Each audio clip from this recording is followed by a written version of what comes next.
जरा सोचिए, बर्फ से भरा एक वीरान बीहड़ जो पल भर में आपकी बॉडी से जान निकाल सकती हो और जहां आपकी मदद के लिए भी कोई नहीं आ सकता।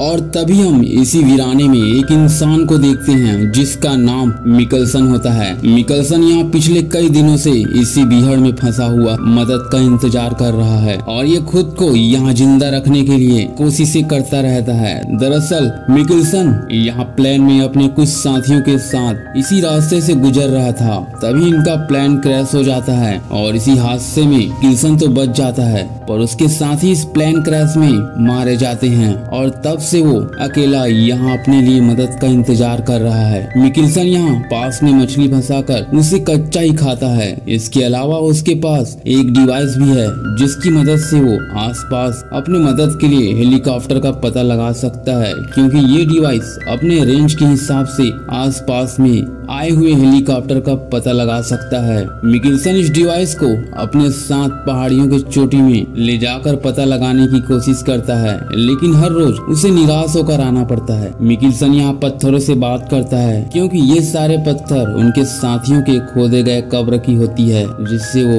बातें करता है। और आज जब ये नीचे आ रहा था तब वो देखता है कि उसकी मछली को कोई खा चुका है। मिकल्सन को लगता है कि शायद यहाँ कोई उसके ही जैसे इंसान सरवाइव करते आ चुका है, लेकिन तब वो नीचे पंजे का निशान देखता है जो कि एक पोलर बियर का है, जिसे देखकर वो काफी डर जाता है और जल्दी से अपने प्लेन में जाकर छुप जाता है क्योंकि ये पोलर बियर काफी खतरनाक होते हैं। मिकल्सन यहाँ पूरी रात डर के साए में चुपचाप बैठा रहा। अगले दिन मिकल्सन जब प्लेन से बाहर निकलता है तब वो देखता है कि बाहर काफी तेज तूफान चल रही है, लेकिन वो अपने डिवाइस को लेकर उस पहाड़ियों के ऊपर चढ़ जाता है और वहाँ ऊपर चढ़कर उस डिवाइस से फिर अपने मदद के लिए डिवाइस को एक्टिवेट करता है। लेकिन इस बार उस डिवाइस में लाइट जलने लगता है और इसका मतलब ये था कि आसपास कोई हेलीकॉप्टर है, पर तूफान इतना तेज था कि मिकल्सन को आसपास कुछ नजर ही नहीं आ रहा था। और तभी अचानक वो एक हेलीकॉप्टर को देखता है। मिकल्सन उसे रोकने के लिए अपना ही बनाया हुआ एक फ्लेयर गन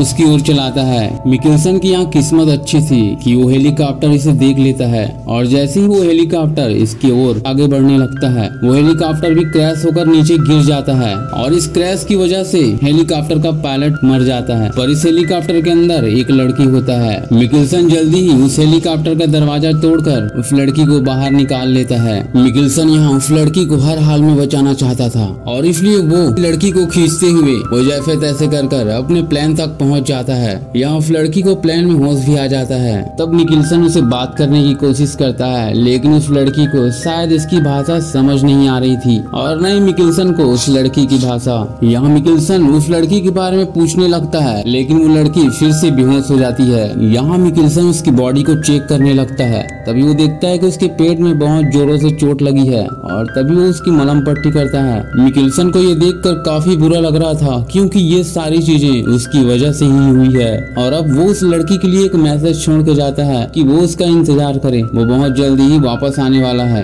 और अब वो सीधे उस हेलीकॉप्टर के पास पहुंच जाता है जहां वो क्रैश हुआ है। यहाँ वो सबसे पहले उस पायलट को पूरे सम्मान के साथ दफना देता है और उसके ऊपर अपने साथियों की तरह पत्थर रख देता है। यहाँ मिकल्सन को एक फोटो मिलता है जिसमें उस पायलट के साथ उस लड़की का फोटो होता है और साथ ही उसका एक बच्चा होता है। ये देखकर मिकल्सन को बहुत बुरा लगता है क्योंकि आज इसकी वजह से ये मारा जा चुका है। इसके बाद उसे इस हेलीकॉप्टर में एक मैप मिलता है जिसकी सहायता से वो बड़ी आसानी से यहाँ से बाहर निकल सकता था और साथ ही उसे एक स्टोव मिलता है जिसकी मदद से वो खाना पकाकर खा सकता था और उसे कुछ नूडल्स मिलते हैं जो कि बर्फ में जम चुके थे। वो इन सारी चीजों को अपने साथ लेकर प्लेन में वापस आ जाता है और यहाँ वो अपने फंदे को देखने लगता है जिसमें आज एक बड़ी सी मछली फंसी हुई थी और वो उस मछली को स्टोव की सहायता से पकाकर खाता है। और आज मिकल्सन बहुत दिनों बाद पका हुआ खाना खा रहा था। ये खाना वो अपने साथ साथ वो उस लड़की को भी खिलाता है और खाने के बाद अब वो उस मैप को देखता है जो उसे हेलीकॉप्टर में मिला था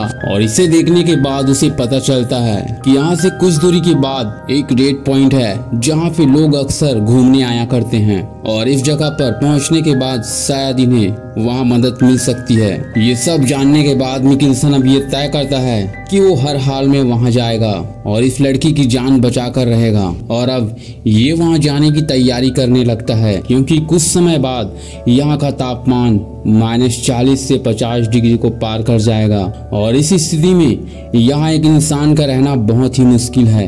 मिकिल्सन यहाँ अपने सफर के लिए बहुत सारी मछलियाँ पकड़ता है और पीने के लिए बहुत सारा पानी। जाने से पहले वो प्लेन में एक मैसेज छोड़ जाता है कि हम 2 लोग जिंदा हैं और नॉर्थ की ओर आगे बढ़ रहे हैं। वो उस लड़की को स्लेब्स में लेटाकर उसे खींचते हुए यहाँ से अपने सफर पर निकल पड़ता है। मिकिल्सन लगातार उस लड़की को खींचते हुए आगे बढ़ रहा था। वो काफी थक चुका था लेकिन वो लगातार आगे बढ़ते ही जा रहा था। हालांकि वो लड़की बेहोश थी पर वो उससे बात करते जा रहा था। मिकिल्सन यहाँ घंटों चलने के बाद उस मैप को देखता है जहाँ वो देखता है कि उस पॉइंट तक पहुँचने में इन्हें 45 किलोमीटर का सफर तय करना होगा, लेकिन बर्फ भुरभुरी होने की वजह से इनका पैर बर्फ में धंसे जा रहा था और इन्हें चलने में काफी दिक्कतों का सामना करना पड़ रहा था। यहाँ इन दोनों के लिए सबसे बड़ा खतरा ये था कि यहाँ पोलर बियर घूम रहा था क्योंकि ये जहाँ पर है वो इलाका पोलर बियर का है जो कि काफी खतरनाक होते हैं। और अब इन्हें चलते चलते रात हो जाती है और इसलिए इन्हें आराम करने के लिए जल्दी ही कोई सुरक्षित जगह ढूंढनी होगी, नहीं तो ठंड के मारे इनकी जान भी जा सकती है। मिकिल्सन यहाँ बर्फ के नीचे गड्ढा खोदता है और आज की रात वो उस लड़की के साथ इसी गड्ढे के अंदर रहता है।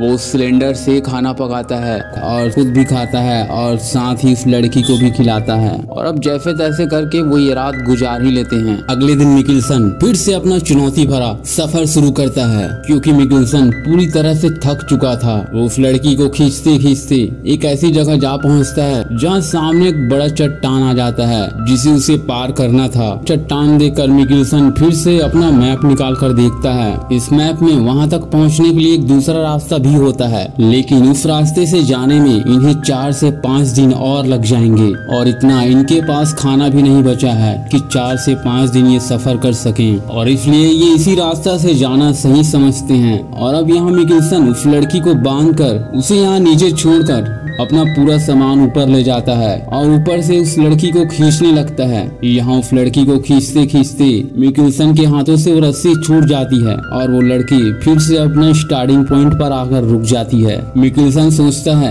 कि इस रास्ते से जाना तो लगभग असंभव है और अब इसलिए वो दूसरा रास्ता ही चुनते हैं क्योंकि वो इस लड़की को हर हाल में जिंदा रखना चाहता है। और अब वो दूसरे रास्ते से चलना शुरू कर देते हैं। मिकिल्सन यहाँ चलते चलते थक चुका है, उसकी हालत बहुत खराब हो चुकी है और अब अंधेरा भी होने वाला है और जल्दी से उन्हें एक सुरक्षित जगह ढूंढना ही होगा, नहीं तो इस ठंड में दोनों मारे जाएंगे। तभी चलते हुए मिकिल्सन को यहाँ एक सुरंग दिखाई पड़ता है और ये सुरंग पोलर बियर का होता है, लेकिन मिकिल्सन भी क्या कर सकता है, या तो जिंदगी या तो मौत, ये सोचकर वो आगे उस गुफा के अंदर घुस जाता है। उसकी किस्मत बहुत अच्छी थी कि यहाँ पोलर बियर नहीं होता और आज की रात वो दोनों यहीं गुजारते हैं और यहाँ भी वो खाना पकाकर खाने लगते हैं। उसके स्टोव में गैस अब खत्म हो चुकी है और इसका मतलब है कि उसे खाना अब कच्चा ही खाना पड़ेगा। थकावट की वजह से यहाँ मिकिल्सन की हालत भी खराब हो रही थी, लेकिन अभी वो एक ऐसी जगह पर हैं जहाँ मौत उनके आसपास ही मंडरा रही है क्योंकि कुछ समय बाद ही यहाँ से कुछ आवाज आने लगती है और ये और कोई नहीं बल्कि पोलर बियर की होती है जो कि अपने गुफा में आया हुआ है।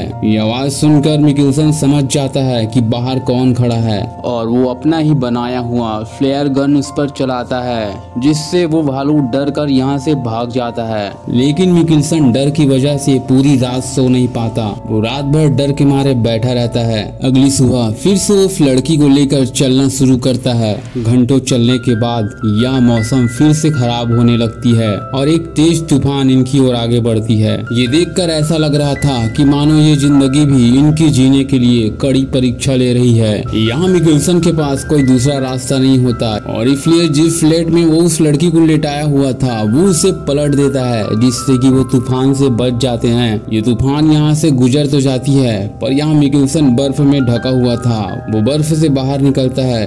तब वो देखता है कि उस लड़की की हालत और भी ज्यादा खराब हो चुकी है। उसके मुंह से खून निकल रहा था। वो जल्दी से उसका जख्म देखता है और उस जख्म में इन्फेक्शन बहुत ज्यादा हो गया था। उस लड़की की हालत बहुत खराब थी, जिसे देखकर यही लग रहा था कि अब इस लड़की का बचना बहुत मुश्किल है। और अब मिकिल्सन ये फैसला करता है कि वो इस लड़की को यहीं छोड़कर आगे बढ़ेगा। हालांकि वो ऐसा करना नहीं चाहता था, लेकिन उस लड़की की जीने की उम्मीद बहुत ही कम बची थी और इसलिए उसे ऐसा करना पड़ता है। वो उस लड़की को छोड़कर जैसे ही आगे बढ़ता है वो आगे एक गड्ढे में गिर जाता है, जहाँ उसका पैर क्रैक हो जाता है। और यहाँ वो सोचने लगता है कि शायद ये फैसला मेरा गलत था, क्योंकि भगवान भी नहीं चाहते कि मैं उस लड़की को यहाँ छोड़कर जाऊं। और यहाँ उसे अपनी गलती का एहसास होता है और वो अपना पैर बांधकर ऊपर आ जाता है। यहाँ ऊपर आकर देखता है कि उस लड़की को होश आ गया है और वो उससे पानी मांग रही है। मिकिल्सन उसे जल्दी ही पानी पिलाता है और इसके बाद वो दोनों फिर से सफर पर निकल पड़ते हैं। यहाँ मिकिल्सन का पैर क्रैक होने की वजह से वो ठीक से चल नहीं पा रहा था। वो धीरे धीरे आगे बढ़ते जा रहा था